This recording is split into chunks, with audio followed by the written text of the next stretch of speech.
how to use humidifier. So, ang tagal-tagal na siyang post. Tapos, dito ko lang na-check, meron mga comments.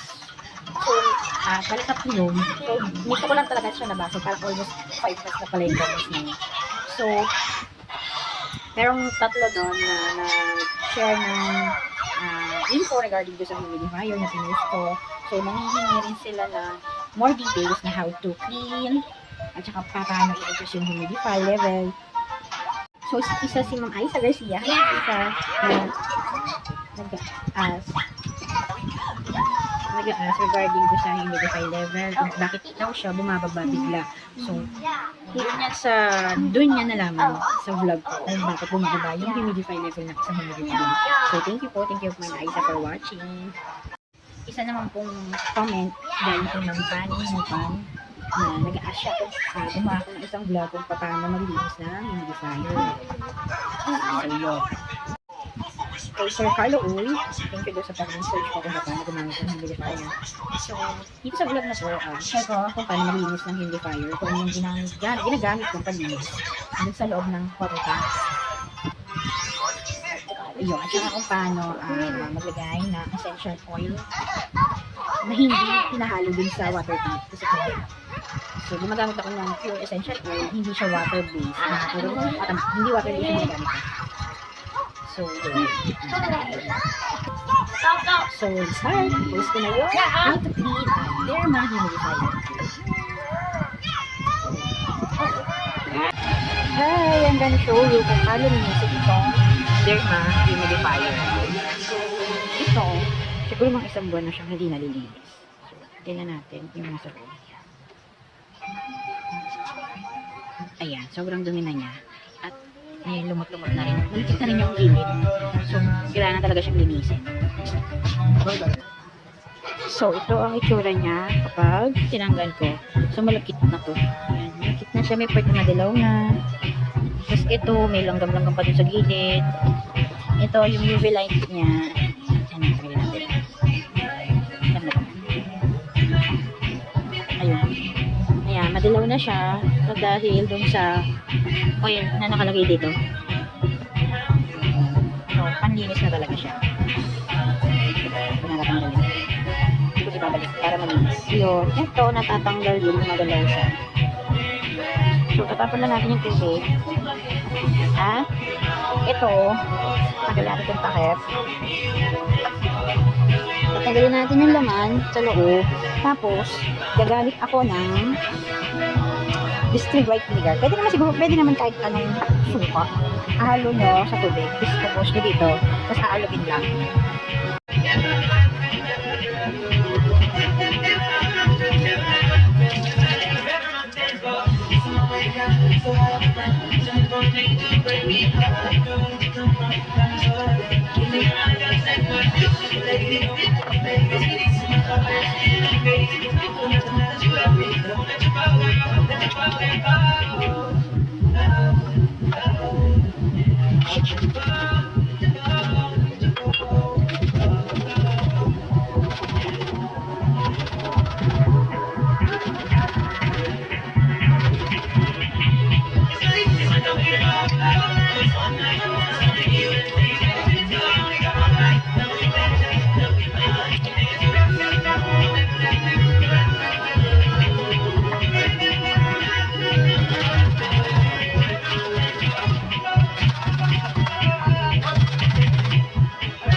mo sa dito? Alin? Galing ko na yung daga. Daga? Bukas na. Dali. Huwag na rin mo tutukin yan eh. Bukas ka na lang muna ng kamay.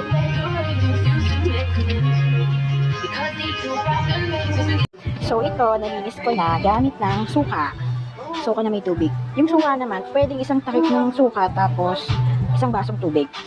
Mas kalupin mo lang. May daga, ganyan. may daga na. Oo, may daga. Wait lang, nabibidyo ko. May daga. Ito din, pwede yung panlinis yung suka at tubig. Hindi na matanggal yung dilaw dahil dun sa essential oil.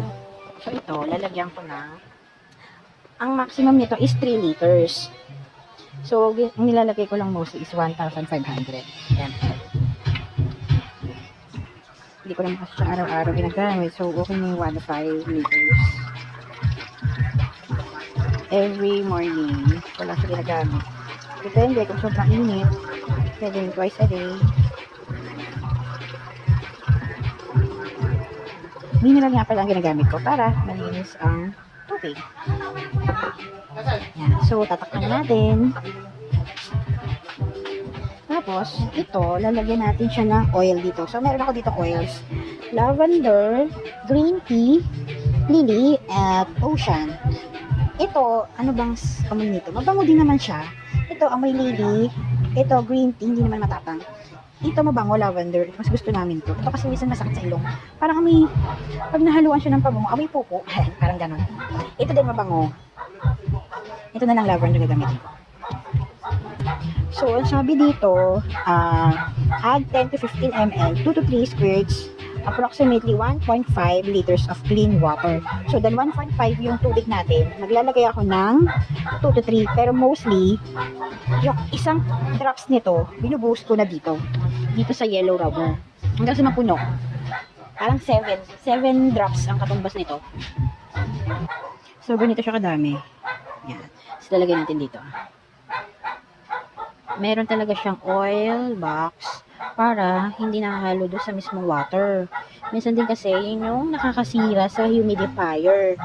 Minsan, nagka-clog yung area dito. Kaya minsan, di ba, mahina na yung mist. So, yun. Ito rin yung kinaganda na merong oil box dito nakalagay. So, feeling ko, yung mist ng oil dito papasok sa butas.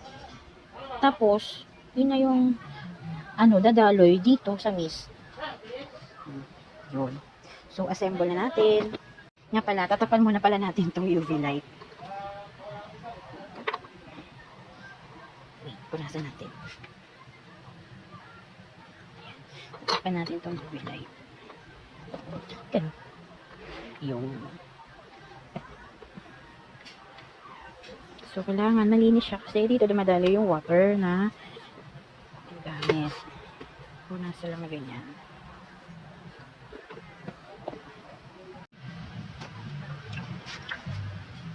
Make sure na tama yung yung sakto dito. Saan kailangan tumapat. Ayan, pa ganito.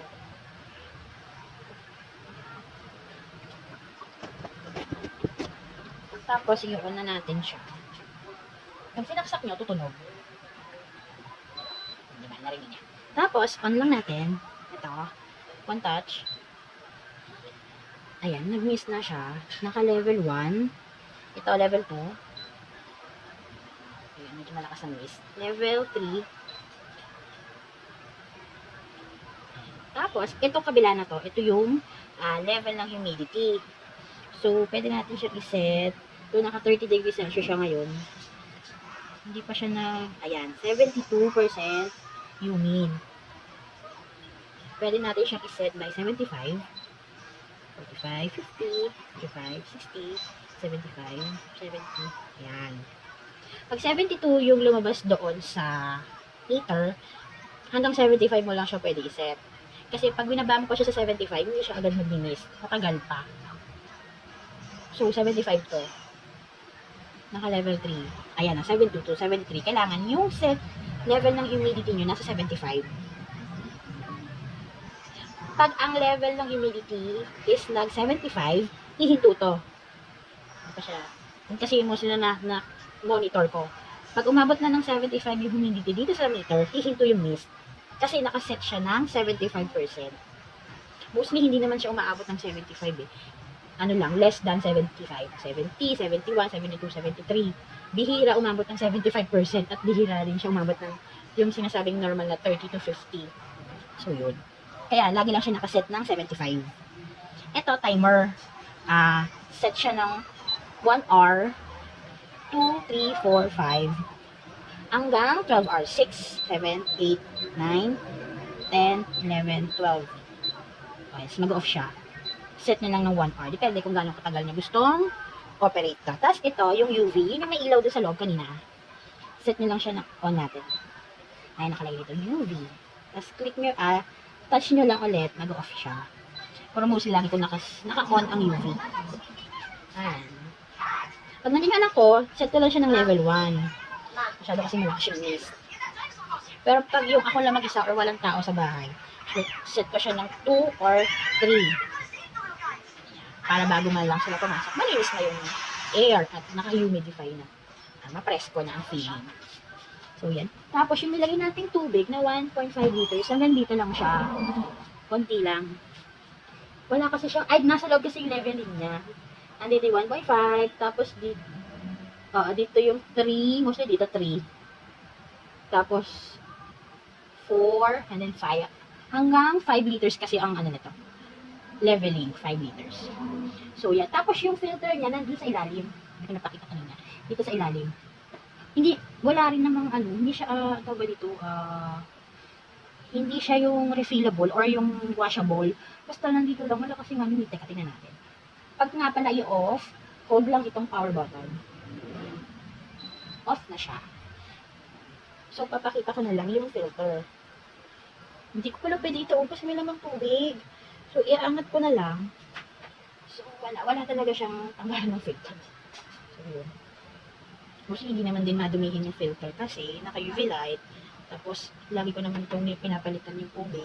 Minsan, every other 2 days, pinapalitan ko. Tapos, yung ibabaw, ito yung rin sa ibabaw. Ayan, ito yung ibabaw niya.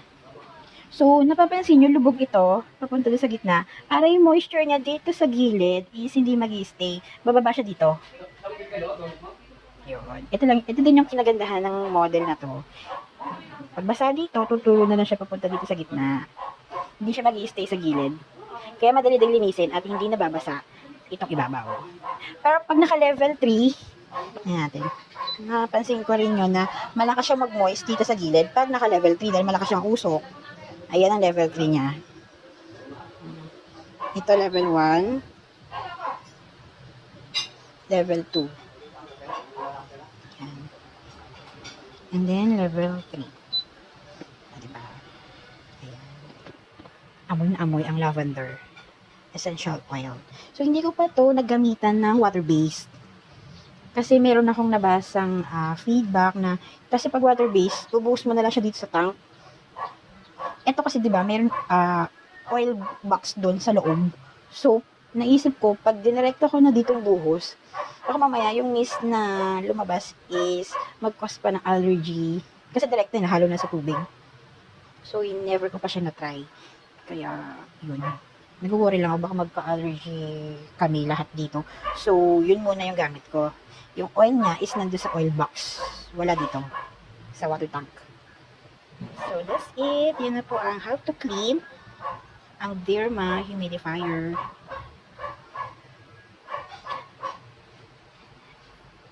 Please like and subscribe my YouTube channel and click nyo rin po ang notification button. Thank you for watching. Bye-bye!